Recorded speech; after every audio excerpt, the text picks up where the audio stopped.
welcome to another episode of Friends Talking Nerdy. This is Tim Jalsman, and with me I have the holiest of holies. I have the Reverend Tracy. How are you doing? I'm doing swell. How are you doing, Tim? Doing good, doing good. We both made it. That's the important part. Yeah. I know for me, it's been a stressful week. It's one of those where it's been kind of, futzing with some anxiety, and plus it's like the pandemic's been going on for a while, which has kind of naturally been slow burning those feelings in the background anyway, let's be real. So, Right. just kind of this was a week of just getting through. Um, but I think everybody has those weeks. That is fine by me. I'm still kicking on the other side of it so far here at the end of it. Yeah, kind of the same thing for me. I mean, as we mentioned before we started recording here, dealt with some issues at the beginning of the week in terms of finally ridding people that were living in my head rent free. And it brought me down to a really, really low point this week, but it's back in the upswing. And the only thing I had to have to show for it now is two huge blisters on the backs of my feet. Word of advice for folks: don't go on a 3-hour walk with Doc Martens. Oh, ouchie, yeah. Those Yeah, are not yeah, because the I mean, it was cool, but it was like the blisters were all like big and huge, like the size of like a silver dollar or something like that. So the well, one had, oh, go ahead, go ahead. I was gonna say your local hiking expert might say a 3 mile hike might have been fine, but you need a liner sock, man. Like it's like Doc Martens, they're especially not made for it, but even your hiking boot for that long of a hike, you might need something. But Yoshi, I can Yeah. definitely empathize. Yeah, I mean, it wasn't the plan, that's for sure. But with the Doc Martens, I knew when I first got them, I was told, when you start off, try to wear like two pairs of socks, or if you got like something that you can they make like special bandages now for heel blisters, so you can like put those on as well and walk, and you can get your Doc Martens kicked in pretty quick, but still, even if they're kicked in, walking for 3 hours on them probably going to get you some more blisters. Yeah, I don't think that was the best idea, but you've probably had worst ones. Yeah, I was married to her for 14 years. Yes. Exes. Yeah, anyway. Before we begin, though, want to do a bit of a follow-up from our first New Wednesday episode in a long time. My sister reached out and told me that she thought that some of the jokes I made at her expense were maybe a little too harsh, so I did want to put it out there publicly that that was not the intention, and I am sorry. So we'll put that Oh, out there. For one, I will do the responsible thing. Since she thought it happened on the show publicly, I thought I would apologize publicly, because I may be an asshole in a lot of ways, but not like that. But one thing we should mention here at the outset, something we brought up on the Facebook page, is that we've lost a couple of really legendary actors, uh, oh yes. Cloris Leachman and Cicely Tyson. I like me some Cloris Leachman. And then what's funny is I know she's been in so many things, but if you pressured me to give you a movie title right now, I couldn't. Uh, For I who? know she's for Cloris Leachman, but I know she's huge. I know I've seen her. I'm just that bad with that association sometimes with people. Yeah. But yeah, I was sad to see her across the scroll. That was, yeah, definitely sad. I mean, sad, but when I hear about people in their 90s passing away on the other side, it's just like good for them. I mean, both Cloris and Cicely Tyson were both in their mid 90s. And, to me, it's just like anybody that's able to accomplish everything they did and to be able to get at that age is just like, you earned your rest, and people will be talking about you in positive ways for many, many years to come. So, Yeah. yeah, for Cloris Leachman, I actually first saw her in The Facts of Life. When Mrs. Garrett left the show, the actress who played Mrs. Garrett, they wanted somebody else to come in. So they hired Cloris Leachman to essentially run the shop that the girls had. And this was during the George Clooney era of the show. So George Clooney, back in the 80s, before he was George Clooney, he was just some dumb hunk type of guy with, like shoulder length long hair and whatnot. But yeah, Cloris done a lot of great things. She was in Butch Cassidy and the Sundance Kid.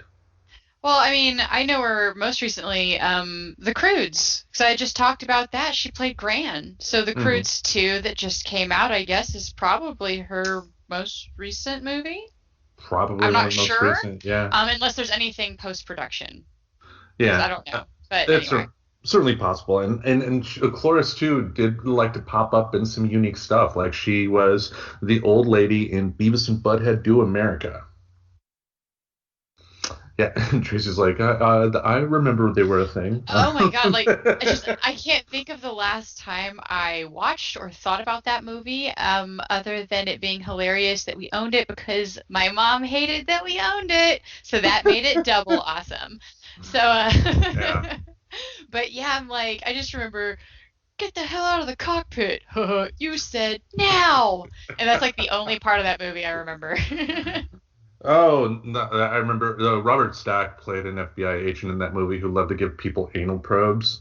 And at the near the end of the movie, when Beavis and Butthead are at the White House, long story, they finally get him and do an anal probe on Butthead, and then they do a shot where like you see an agent coming out the back of one of those trucks where they did the inspection, and then Butthead's sitting there like, does this mean I just scored?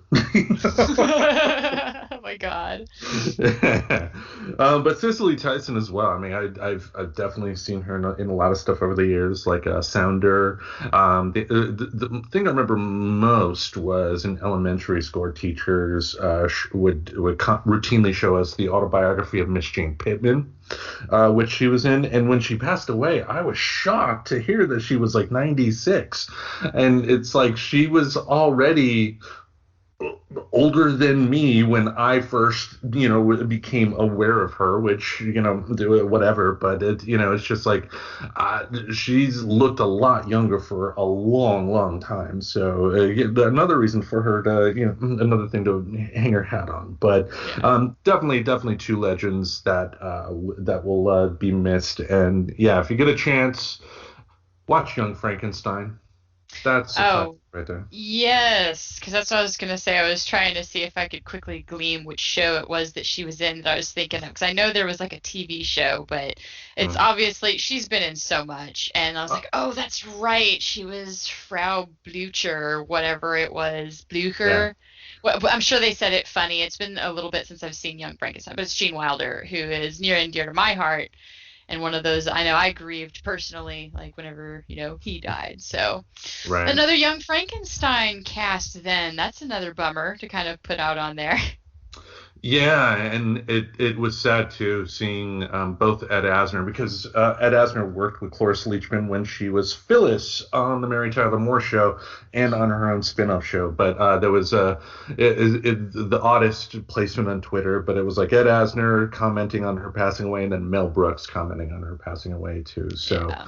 yeah, it's just that is probably a bad thing about growing old, seeing all, your friends, your loved ones all passing away and just can't get easy. It can't Yeah. get easy. But we did have, and I'll talk about this very briefly because I know how much you absolutely love this topic. But we did have some big time news in the world of professional wrestling, and that is the WWE has made a deal with NBC in terms of taking all of the content from the WWE network and placing it on the Peacock app, including any future pay-per-view events they have, like WrestleMania. It would be no additional cost to WWE fans. So if you like wrestling content and you are a Peacock subscriber, well, guess what? You're gonna get a lot of wrestling content to watch. So definitely happy to hear that news. I'm sure you don't have any comment, but do you have anything to say about that? I totally knew about this entire story before you ever mentioned it. No, I don't have anything to add that is interesting or other than just me being a smartass like I do. But Yeah. but yeah, no, that's it sounds like it's good moves, good news though. It will be, and I mean, this would probably be the one thing that would make me rationalize having any sort of association with that company now, because if I subscribe to Peacock, it's not necessarily money going to the WWE now, because WWE just with the people that run that company, they're just not good people, and there is a point to where a person has to make that decision on whether they want to continue financially supporting people. I mean, you can't expect every company to be the great shining light that they try to project themselves to be. But Yeah. when you have contracts with foreign governments that are actively looking to hurt our country, when you fire people during a pandemic, when you have more than enough money to keep them on the payroll, you're fucking awful. Now, speaking of money and speaking of shenanigans, we had some fun in Wall Street this week. Yes, I enjoyed some of the quirky little memes that I was seeing about something going on in Wall Street. And my personal favorite was, just give all of the hedge fund managers like a $600 check. I'm sure that'll get them through. Yeah. That was a pretty good one. So it made me want to look into it more because, I don't have my finger on the pulse of stuff. I talk about that a lot. So yeah, who broke Wall Street? For anybody else who didn't have your finger on this one to know what's up, I just kind of put some bullet points together to kind of self-educate both of us. But basically, here's the skinny. Wall Street investors have been saying for a long time that GameStop was going to fail. And if you know anything about how these investors work and do their job and how they make money, they're essentially making bets on how businesses do, right? So a bunch of Reddit users, I guess, started pushing up the value of the GameStop shares. And as the GameStop value soared, Wall Street's bad bets against GameStop cost investors billions of dollars, apparently. Um, at one point, the Reddit users, and this is all from a subreddit that was, Reddit Wall Street Bets. Yep. And that's where it started. And that sent the stock up more than 14,300%. 1,4,300%. That is not a typo. Even the article I pulled that from, assured, this is correct. That is exact. That was the big. It didn't stay that way because the nature of how it works, buying and selling it fluctuated a lot, but it really had people in a really interesting state. Right. This dude Jim Cramer, he's a Wall Street commentator on Oh, the Mad CN. Money guy, yeah. Yeah, I guess so. But I guess his comment on it is that we're seeing a phenomena that I have never seen. And it's insane. He just used the word, it's insane that this is going on right now. And I guess they're talking about spreading this strategy and recently decided to include the struggling movie chain AMC and the practically forgotten BlackBerry. So we're going to maybe see more. This is not the end of this, I guess, kind of situation. But that's more or less what happened and what's going on. There was some other reaction that happened, which kind of brings me sort of into a second topic, if I can go ahead and tiptoe into that from here. But I guess there's some app-based traders like Robinhood, TD Ameritrade, and Webull, and they responded to all this crazy fluctuation by just restricting any trades on GameStop, AMC, and all of these other stocks that shouldn't be moving fast, starting to uptick. There's a few they identified, I guess. Right. And Robinhood drew in a lot of heat specifically, even though other ones did it. I guess Robinhood is the one on the news about it. And I guess Alexandria Ocasio-Cortez had tweeted something about this, and this is funny and stacks us into another topic of other things going on right now, which is the hate towards Ted Cruz just becoming so it's all, oh my, it's the elephant in the room, the tension you can cut with a knife because of a lack of apology or anything since everything happened on the 6th. And he's considered one of the ones that had said some of the things that encouraged people to go and act in the way that they did.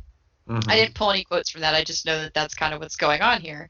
So I guess she tweeted, and Ted Cruz's response was to respond to her tweet kind of yeah, this is wrong and you shouldn't be restricting the trades or something like that. And I guess she decided to clap back with a "you almost had me murdered" type response. Oh man. And I'm gonna try to see if I can find. So it said Democratic, and they call her AOC for short, like in a lot of places. Um, yeah, she accused Senator Ted Cruz of, quote, trying to get me killed, quote, during the January 6th insurrection at the U.S. Capitol, and called for his resignation. But I guess the way she did it is she just replied by saying, "I'm happy to work with Republicans on this issue where there's common ground, but you almost had me murdered 3 weeks ago, so you can sit this one out." And then went on to, like, happy to work with almost any other GOP that aren't trying to get me killed. In the meantime, if you want to help, you can resign. Zing. Yep. And then she called him out, like, you haven't even apologized for the serious physical and mental harm you contributed, like, on that date. So there's like this total that hit the news. So Yeah. that wandered across, and then like that kind of aligned with the Wall Street thing. So it was interesting that both of those things wound up being related because I didn't know, by headline surfing at first I didn't know. But that's the point. That's why you shouldn't just headline surf. Like, get into your stuff, learn about it, right? Yeah, yeah. Well, and I'm glad Twitter's done one thing because what they will do now, if you try to quote tweet an article, they will have a little box that will pop up stating, "Have you read this article?" If you haven't read it yet. So glad they do that. But man, Ted Cruz, like, how does he and other people that went along with that charade that happened on January 6th, how does he think that by playing politics as usual things go back to normal? This is just a little bit more serious than losing an election, and it baffles my mind. I mean, I see that a lot of these folks are hoping that they can just I don't know. I just something needs to happen to these people because like the more you find out about what happened on January 5th and 6th, just the more evil you realize could have happened on those days. I mean, we got terribly lucky that we didn't see a lot more, that we mostly saw some broken windows. We did have injuries and unfortunately people passed away, but it was going to be a lot worse. And it just like if Ted Cruz somehow remains in the Senate, like what? How do we proceed with anything when these people can perform an insurrection and apparently have nothing happen to them? Yeah, it's interesting times for sure because we're not done with all of this panning out. Although I find it interesting that I came across an article that I guess they're trying to argue about throwing out the impeachment now because you can't impeach a private citizen. Meanwhile, the whole point of waiting was just because we were so close to the end. So talked into waiting, right? Because we're near the end, just let it go because it might cause more divide if we do it now. But now there's like, well, can't back it now because he's a private citizen. And I'm like, well, I mean, I don't know. We'll see how everything plays out in the big picture because there is a lot of argument for why this court case should proceed.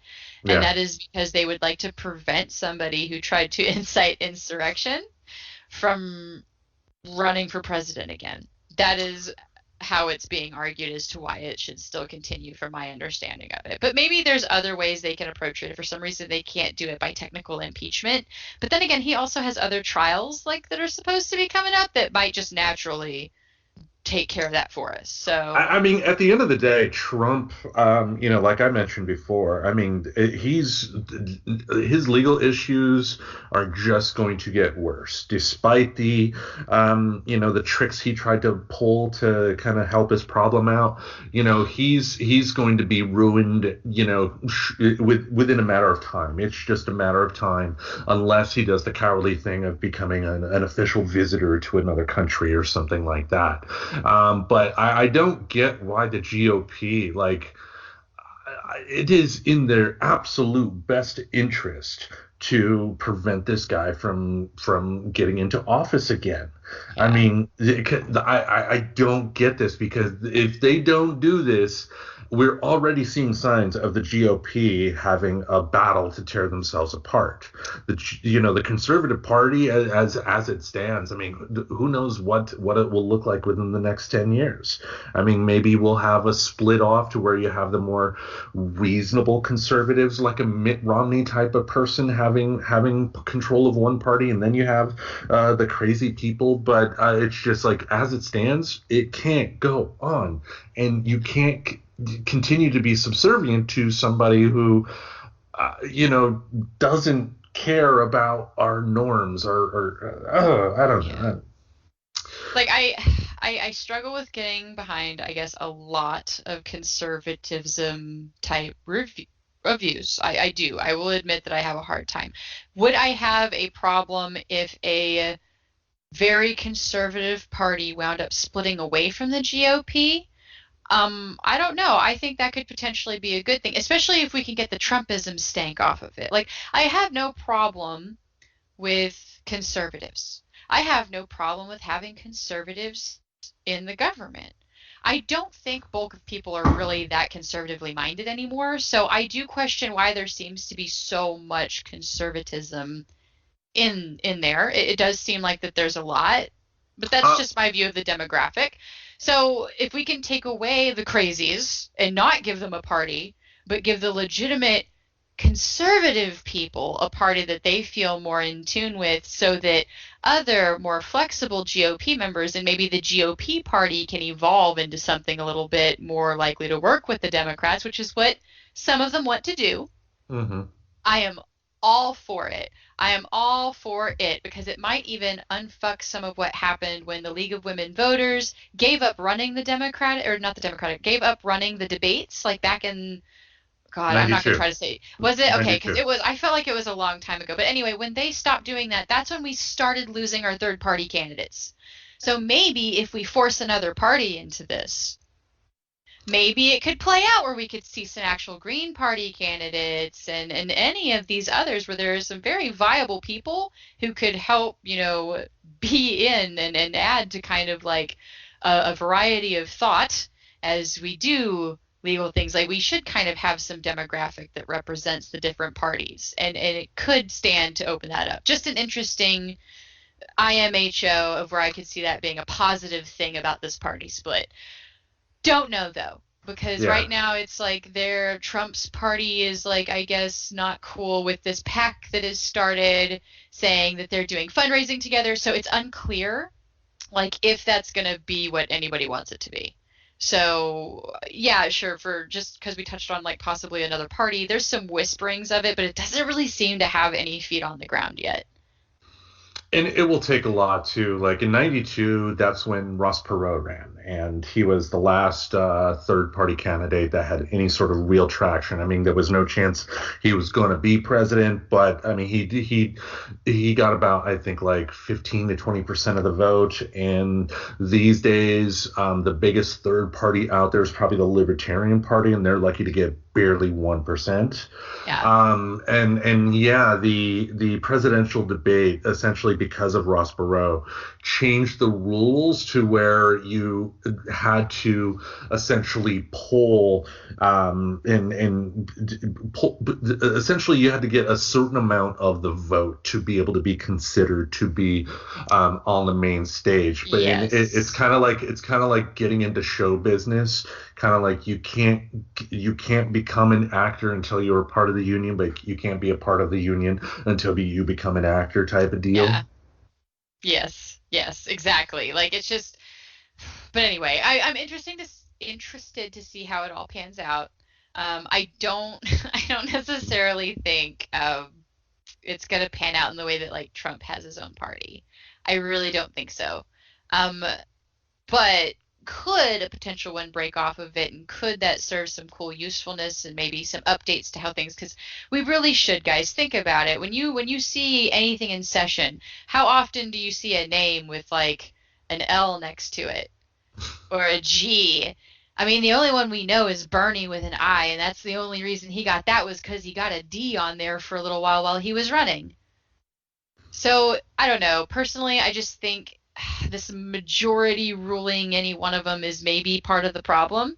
But if we had more third-party candidates in there, there wouldn't be, oh, the Democrats rule this, or oh, the Republicans rule this. Like, that could kind of help mix up some of that voting process. But I'm not like a political genius. This is just total humble opinion on how like moderating and like discussing and coming to conclusions and fixing things works. You need diversity of opinion. Well, the big thing too, I think the main way Republicans have gotten themselves into office, thanks to 2010, was redistricting and gerrymandering. You take a look at a number of Republican strongholds, and they're only strongholds because Republicans were able to draw the districts in particular ways that got them the most votes. And there are parts of the country that do have a number of progressives, but with gerrymandering, the way it's configured, like I believe like North Carolina, if it was just a straight up popular vote type of thing, North Carolina would be a blue state. But the way they have it configured, it's there's going to be no way for Democrats to essentially overtake that unless it was in such overwhelming numbers. But that's not how politics work. And I think one thing we can hopefully try and push our politicians to do is have some sort of national, it's like some sort of a law against gerrymandering. Have the districts be fair. Have it be a fair setup for people, And I think the best, if anybody out there is looking for a really good explanation on like the gerrymandering and how that stuff can work and how that plays out, I believe Adam Ruins Everything. I know he did a voting special, and I am fairly certain he did talk about gerrymandering. But if not, there's so much resource out there. Please feel free to enlighten yourself on how that works, because ever since that was explained to me, I thought it was kind of weird bullshit. Like, wait a second, the person who wins it and currently has control gets to decide how that lays out. That is sketch AF. Yeah. No, it was in that episode, and Adam also has a podcast, and I believe in the podcast, Adam Ruins Everything. He just takes like one of the guests that normally goes on a show and has just a regular one-on-one conversation. And but yeah, definitely check that out. Adam Ruins Everything is one hell of a good show. Oh, yes, it is. Yeah. But yeah, just wow. But anywho, I guess our political stuff is spilling onto Twitter, so I guess you guys can enjoy some clapbacks. I did want to make sure I did say this because I forgot earlier in her final tweet, because it was probably the best part. She made a personal point to tell Ted Cruz, in the meantime, you can get off my timeline and stop clout chasing. Thanks. So just a little bit of sass. I do love just a little bit of sass. A little bit of sass is usually appropriate at times. I don't know what her future is going to hold. I really, really like her as a politician. I think she's just been a really cool person, but it's just like, is she going to be one of those people that will be a star in the House of Representatives, which is essentially a star on a local-ish type of level, or, will she graduate to the Senate or, to even the White House or something like that? I mean, just like, what does her future hold? But, another thing we could talk about is, because since we talked about it, social media. Yeah. Go for it. Take it away. I'm totally good. I have nerded out about that topic enough. I just thought it was so funny. Yeah. Now, I read an article earlier this week about there are a couple of websites, one of them including OnlyFans, that had a Twitter page, and Twitter summarily shut them down, suspended their account with no explanation as to why. This on top of the heels after what happened with, the former President Trump getting banned from all social media out there, made me think about the power that these social media companies have. On the one hand, I think what people have to keep in mind is when it comes to what Trump did, the social media companies made the right decision. They made it 4 years too late, but they did do the right decision. But that does not mean that there should not be a discussion about the power that they do have. Because at the end of the day, the power that they have, they don't tell us what it entails. rules. If they ban you for something or they suspend you for something, they're not going to tell you necessarily why you are doing, why they took that step that they did. And I was listening to a podcast from the ACLU, and they were talking about like how routinely, like black women, for instance, will get suspended a lot from Facebook and have their post flagged as inappropriate by just recounting about some of the racist stuff they have to deal with on a daily basis. They're recounting their day, yet they're the ones getting suspended from Facebook for talking about what other people did to them. Wow. Okay. Yeah, I didn't know anything like that was going on. Yeah, and well, it's because the ACLU podcast, they talked about how because with Twitter, with Facebook, with the amount of content that they have coming through their sites every day, it would be impossible to have a human being check all of that content for something that's appropriate. They have to go by algorithms and computer stuff to be able to kind of monitor this for like keywords and stuff. But if you only got white guys getting those algorithms together, their inherent biases are going to come out whether they intend to or not.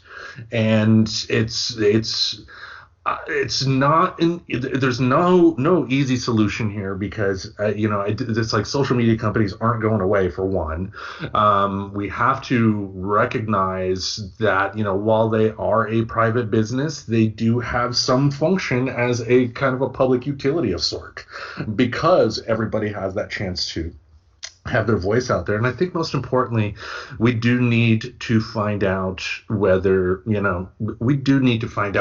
rules are, what they're judging on, and demand better if the rules that they have in place to block certain people are discriminatory in any way, shape, or form.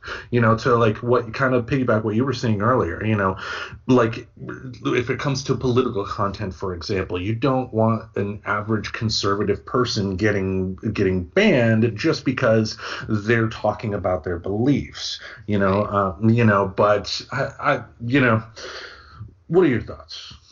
Well, I mean,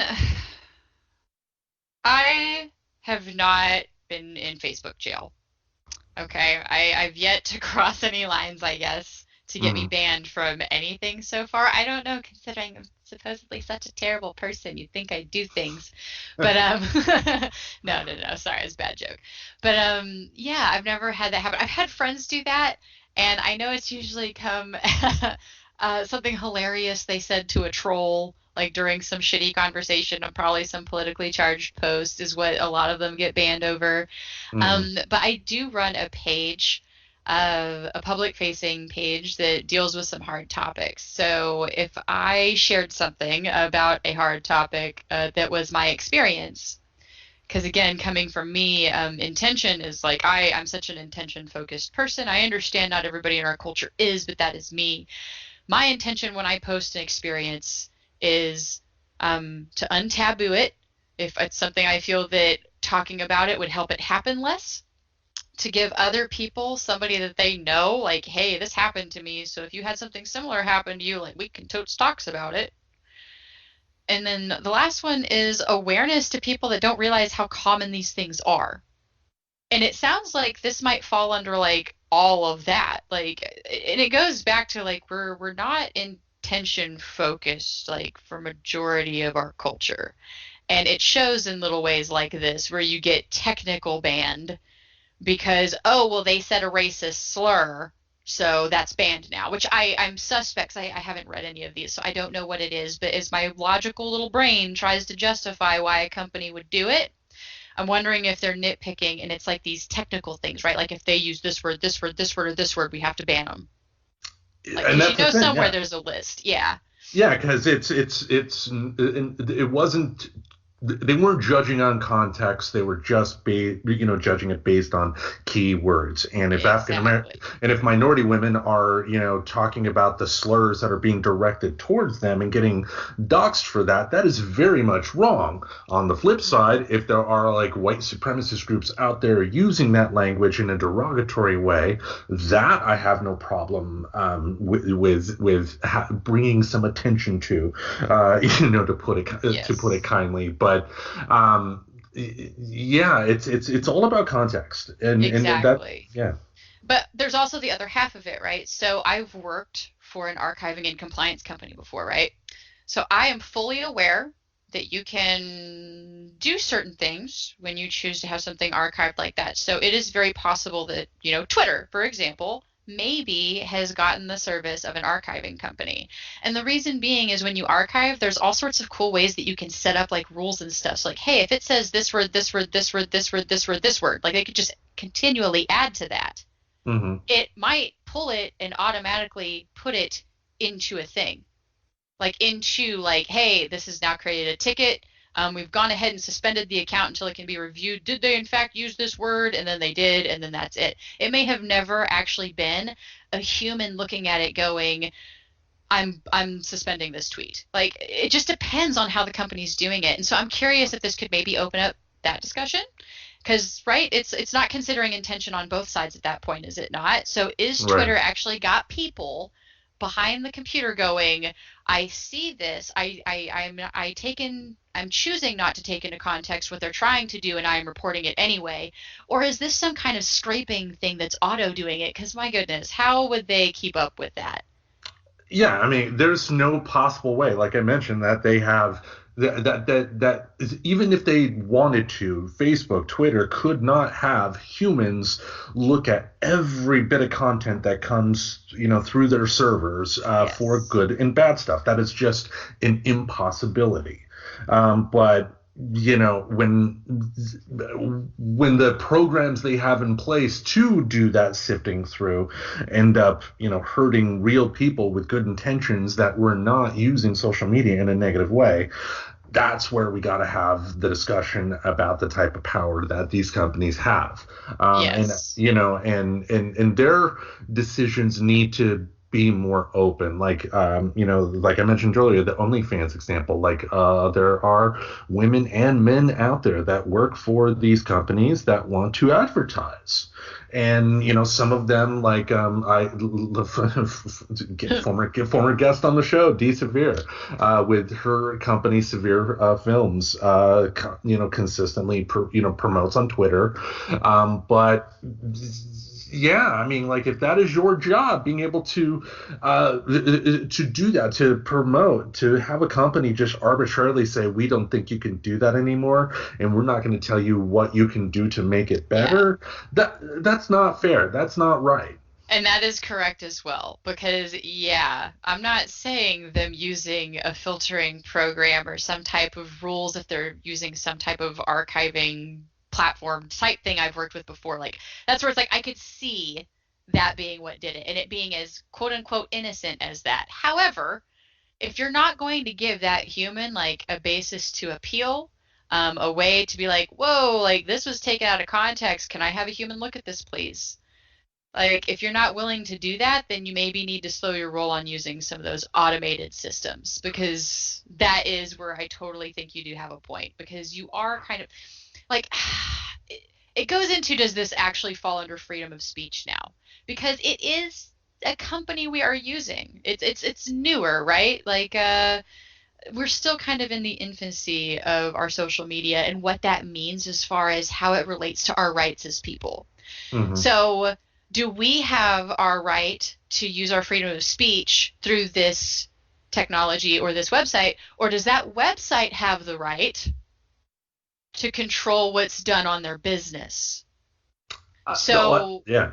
I yeah, I mean, mean, it's a pickle, but we need to talk about it. Like, by all means, we need to discuss this because otherwise, there is not going to be a solution, and you're going to have both sides just continually fighting about it until there's eventually one down the road. But we could just like get to it and talk, I think. yeah, and then honestly, it's like both answers are correct because I mean, if I own Twitter, yeah, I would like the ability to, put the metaphorical foot down if somebody is abusing that service. But on the flip side, that metaphorical foot down has to be done in a fair and consistent way. And also, too, when it comes to the sex workers, what the big fear in that community is that when you have situations like this that come up, in terms of Trump being banned. What's an easy way to kind of distract people? Ooh, let's look at all those. Let's shame all those people that work in the adult Yeah. film industry.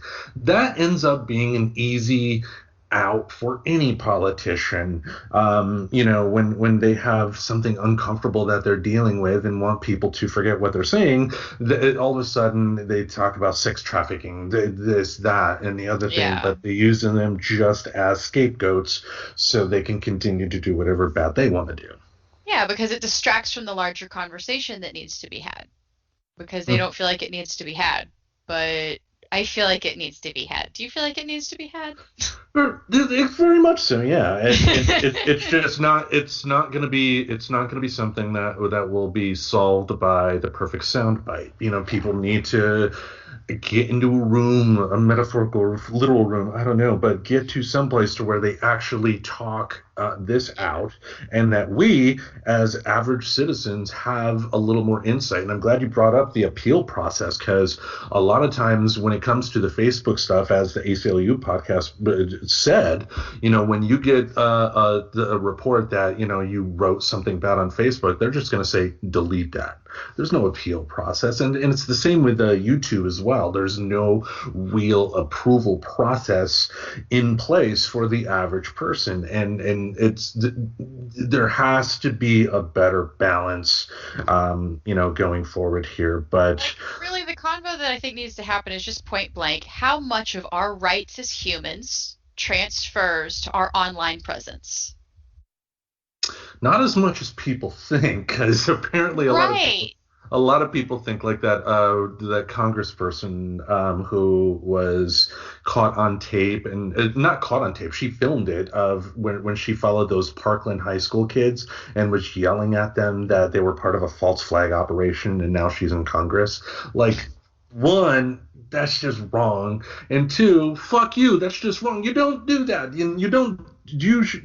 There needs to be repercussions for people that do that on social media. Yeah. But it's not going to be solved by one podcast episode. I know that, and I'm No, getting a it's little worked not. up. It's okay. We can breathe. I lit some incense before we started recording. You can get into this nice practice of that if it helps calm you down. I can even use my soothing voice that I use when I'm trying to chill my friends out. Or like the who's the narrator guy from that Headspace meditation show on Netflix, who sounds like uh, Johnny Ives from Apple. I have to actually finish watching that. I saw the first episode, which was really, really good, by the way, because I think they did a really great job, just as a side note on meditation, because I am a mindfulness nut. Like, Mhm. I think they did such a great job, like, explaining the meditation technique in the first episode about, like, it's not about controlling your thoughts, it's about just recognizing them and, like, letting them pass. Like, it's okay. You're going to have them. Yeah. Like, and that's where a lot of people are like, I can't meditate. It's like, but anywho, total segue there. But yeah, so interesting times. Breathe through it. Things will pan out because it's great in a weird way is it's not under our control. So all we can do is just kind of observe and then vote. And then if you want to do some other activism, I mean, I guess you can. There's things you can totally do, but you have to decide how much you want to do to try to Yep. influence things. So Or you can kick back and watch some TV. Ended up watching episode 4 of WandaVision last night. guilty that I haven't checked it out yet. So explain to me what is WandaVision, or anybody else that is maybe not in the nerd realm of WandaVision. If you are not a certified nerd, WandaVision takes the characters of Wanda Maximoff, the Scarlet Witch from the MCU, and the character of Vision, and the whole premise of the show,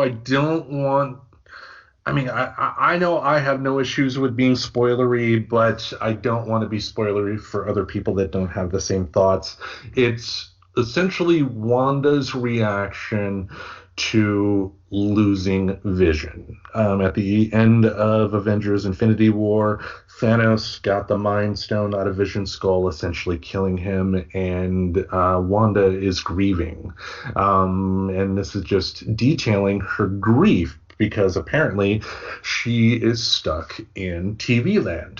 And the first 3 episodes were like the first one was a spoof of 50s sitcoms, second episode was a spoof of 60s, and the third episode was a spoof on 70s sitcoms. And she's stuck in the town of Westview, New Jersey, and it's just, you're finding out what exactly is going on. Like this past episode 4 was the first 3 episodes were the fake TV shows. This episode was the one that kind of looped the audience into what exactly is going on in the real world, of the Marvel world per se. And it was just really, really, really good. And I cannot recommend it enough. And it was just great watching it for the first episode and just hearing the bumper music they have for their Marvel Studios logo. It's just like, there's more new Marvel stuff. Yay! Yay!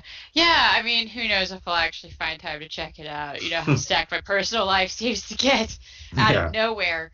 But yeah, so no, it's really awesome that that's up. I'm glad that it's enjoyable. Maybe I'll get a chance to check it out at some point. And also finish the Mindful or the Headspace show. I did see that there's a new one on Netflix, a new docu-series about like spy gear.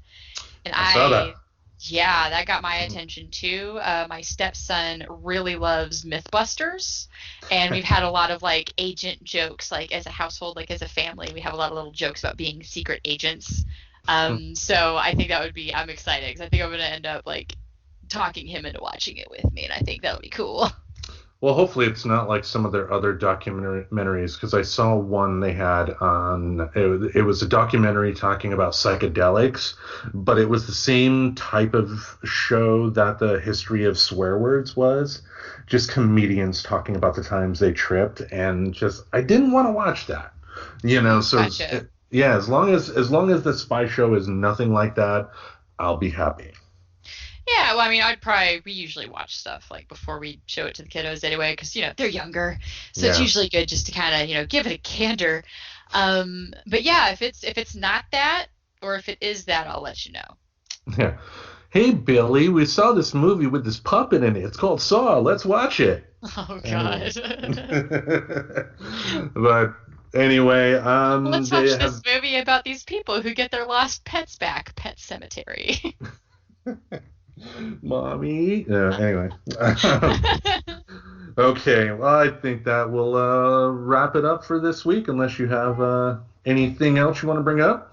No, I don't have anything that I want to bring up on the show. All right. Wow. Never again. Well, yeah. Well, we thank you all for listening.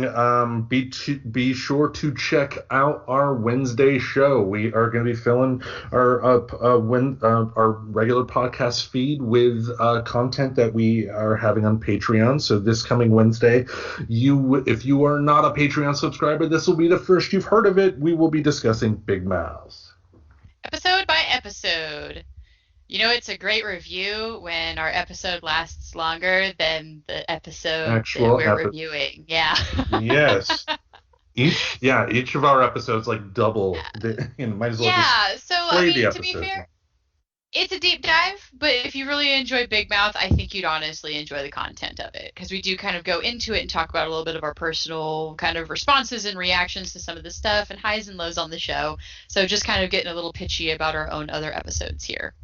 Exactly. And, helping us out on Patreon will definitely give us a lot more freedom to do more stuff on the show. So, check out our Patreon content, or you can, like I mentioned, check it out on the regular podcast feed. We're getting a firm rule of about like a month space time for the Patreon content before we put it on the regular feed. But, we hope you will enjoy it. And we thank you all for listening this week. So with that, we will see you later. Still gonna dance it out. All right. Subscribe to Friends Talking Nerdy on iTunes, the Google Play Music Store, as well as Spotify. Remember to support Friends Talking Nerdy on Patreon. Goodbye, darling.